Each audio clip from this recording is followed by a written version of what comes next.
Hello बच्चों, मैं Pinky teacher आज थर्ड क्लास के बच्चों को रिमझिम बुक से लेसन 11 मीरा बहन और बाघ की हमने कहानी पढ़ी थी ना बच्चों, उसी के आज आपको प्रश्न उत्तर बताती हूँ। देखिए अभी हम देख लेंगे, कहानी से देखेंगे पेज नंबर 96 से। कहानी में बाघ को खतरनाक जानवर बताया गया है। नीचे दी गई सूची में सबसे खतरनाक चीज तुम्हारी समझ में क्या क्या है और क्यों। देखो ये दी गई है चीजें, आपकी समझ में क्या क्या खतरनाक है वो आप बता सकते हो। मेरी समझ में क्या खतरनाक है वो मैं बता सकती हूँ। चाकू, बिजली, टूटा हुआ कांच, आग। देखो क्यों, मतलब इसमें से आपको कौन सी चीजें खतरनाक लग रही हैं? तो मुझे तो बिजली और टूटा हुआ कांच, आग भी खतरनाक होती है, चाकू भी खतरनाक होती है अगर बच्चे यूज करेंगे तो। और क्यों? क्योंकि जैसे बिजली को हम टच करेंगे, टूटे हुए तार को टच करेंगे तो खतरनाक है। जैसे टूटा हुआ कांच कहीं पड़ा है, हम बिना देखे चले जाएंगे तो वो खतरनाक है। नहीं तो इसमें से कोई चीज भी खतरनाक नहीं है। अगर हम गलत ध्यान से जाएंगे तो इसमें से कोई चीज खतरनाक नहीं है। ना चाकू है, ना बिजली है, ना टूटा हुआ कांच है, ना आग है। क्योंकि हम खुद सावधान रहेंगे तो इसमें से कुछ खतरनाक नहीं है। अभी नीचे देखिए, मीरा बहन की बात सुनकर गांव के लोगों को निराशा हुई होगी। उन्होंने मीरा बहन से क्या कहा होगा? सोचकर गांव के लोगों की बातें लिखो। तो ये आपको लिखना है कि मीरा बहन ने की बात सुनकर गांव के लोगों को निराशा की होगी। क्या मीरा बहन ने बोला था? मीरा बहन ने बोला था कि मैंने पिंजरा ऐसे ही बंद कर दिया था, मुझे दया आ गई थी बाघ को, हम बाघ को कैद नहीं कर सकते थे। यही सब बोला था ना मीरा बहन ने। तो इसीलिए, और ये आप अपने मन से ही बना सकते हैं। अगर बना पाए अपने पेरेंट्स से पूछो कि ये कैसे होगा, क्या होगा, तो आप इसको अपने मन से बनाओ बच्चों। जब आपको नहीं आएगा तो फिर मैं उसका आपको आंसर भेजूंगी, खतरनाक है या नहीं। अब ये देखिए खतरनाक है या नहीं।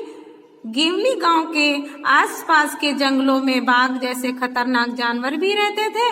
तुम्हारे हिसाब से नीचे लिखे जंतुओं में से कौन कौन खतरनाक हो सकते हैं, उन पर गोला लगाओ। अभी आपको ये दिए गए हैं, आपको ये रीड करना है, फिर जो जो खतरनाक है उस पे गोला लगाना है। ओके, जैसे देखिए, भैंस, चीता, बकरी, कुत्ता, बिल्ली, चूहा, सांप, बिच्छू, कछुआ, केचुआ, तिलचट्टा, कबूतर, भालू। ये हमने पढ़ लिया। तो इसमें मुझे भैंस तो नहीं, भैंस तो पाली जाती है। मुझे चीता लगा तो आप ऐसे चीता में आप ऐसे सर्कल बना दीजिएगा, गोला कर दीजिएगा, क्योंकि गोला करना है उसमें, ठीक है। तो चीता में गोला कर दिया। कुत्ता भी खतरनाक होता है, आप उसको छेड़ोगे तो कुत्ता खतरनाक होता है, नहीं तो नहीं होता है। ओके, फिर सांप भी खतरनाक होता है अगर आप उसको छेड़ोगे तो। बिच्छू भी काट लेता है तो वो भी खतरनाक है। कछुआ भी और भालू भी, अगर आप इन सब चीजों को छेड़ोगे तो ही ये खतरनाक है, नहीं तो ये चीजें भी खतरनाक नहीं है। आप चीता को क्यों छेड़ने जाओगे? अगर आप उनको छेड़ोगे नहीं तो ये खतरनाक नहीं होंगे। अभी देखिए नीचे बच्चों, इनके नाम पर तुमने गोला, मतलब इसके नाम पर आपको गोला लगाना है। तो क्या दिया गया है? इनके नाम पर तुमने गोला लगाया। वे कब खतरनाक हो सकते हैं? वो पूछ रहे हो कब खतरनाक हो सकते हैं? जब हम उनको फालतू में छेड़ेंगे, परेशान करेंगे, तब वो खतरनाक हो सकते हैं। ओके बच्चों, अभी देखिए, चूहा पकड़ने का पिंजरा देखकर बताओ कि वह अपने आप कैसे बंद हो जाता है और एक बार कैद हो जाने के बाद चूहा उससे बाहर क्यों नहीं आ पाता। ये आपको खुद करना है। अगर नहीं कर पाओगे तो मैं बताऊंगी। आप अपने मम्मी से पूछो कि ऐसा कैसे होता है। ओके, फिर सेकंड देखो, गांव वाले ने बाघ को पिंजरे में बंद करने की योजना बनाई थी। किसी आजाद पशु या पक्षी को पिंजरे में बंद करके रखना सही है या गलत? और गलत है तो क्यों है, और सही है तो क्यों है? तो ये आप अपने मन से बताइए कि सही है बंद करना या गलत है। मैं बताती हूँ, मुझे तो नहीं सही लगता है, क्योंकि उनका भी जीवन है, वो भी जी सकते हैं, खुले पक्षी जी सकते हैं। क्योंकि मुझे गलत लगा, ये मैं लिख सकती हूँ कि मुझे गलत लगा या गलत है। क्यों गलत है? क्योंकि उनको भी खुली सांस लेने का अधिकार है, वो भी खुली हवा में जी सकते हैं। क्यों, कैसे, अभी आगे देख लेंगे क्यों कैसे। अपने मन से सोच कर लिखो, ऐसा कैसे किया होगा। ये बच्चों अपने मन से सोच करके लिखना है, ये आप लोगों को लिखना है। ओके, देखिए, बाघ की खबर पूरे गांव में फैल गई कैसे। लेसन में हमने पढ़ा था ना, आप बताइए कैसे फैल गई। वो बकरी को उठा ले गया था ना, इसलिए फैल गई थी। ऐसे ही आपको भी बताना है खुद से सोच के। दूसरा देखिए, लोग मीरा बहन के पास पहुंचे। क्यों पहुंचे थे? क्योंकि उनका आश्रम पास में था, हेल्प मांगने के लिए पहुंचे थे ना। पिंजड़ा बिना बाघ के बंद हो गया कैसे? क्योंकि मीरा बहन ने बंद कर दिया था, उनको दया आ गई थी, है ना। तो आप भी ये बता सकते हैं, अपने मन से बताना है वो। देखिए, अभी देखिए, बकरी कहे कहानी। अभी उसमें बकरी थी ना, जो बाघ उठा ले गया था बकरी को। अभी देखिए इसमें क्या दिया गया है। सोचो, अगर ये कहानी बकरी सुनाती तो क्या क्या बताती। उसकी कहानी मजेदार होती ना।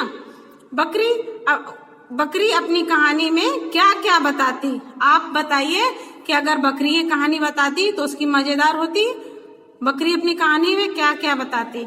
तो ये कहानी आपको बनानी है। अगर नहीं बना पाओगे बच्चों तो मुझे कमेंट करना, तो मैं आपको बताऊंगी कहानी बना करके। मगर सबसे पहले ये आपको खुद बनानी है कि एक बकरी थी और उसको एक बाघ उठा ले जाता है। उसकी कहानी आपको बनानी है अपने मन से, ठीक है। अभी देखिए, नीचे आ जाइए। चलो पकड़े। गांव वालों ने बाघ को पकड़ने के लिए एक योजना बनाई थी। कक्कू के घर में रोज बिल्ली आकर दूध पी जाती है। कक्कू की मदद करने के लिए कोई योजना बनाओ। देखो, एक कक्कू एक लड़का है, तो उसके घर पे बिल्ली आती है, रोज दूध पी जाती है। अभी आप बताओ कि अपने फ्रेंड की हेल्प करो कि वो आपका फ्रेंड क्या करे, कैसे कि बिल्ली को कैद कर ले या बिल्ली को पकड़ ले और दूध ना पी पाए बिल्ली, या दूध वैसे रखें। आप ये कहानी बनाइए और अपने घर पे अपने पेरेंट्स को सुनाइए।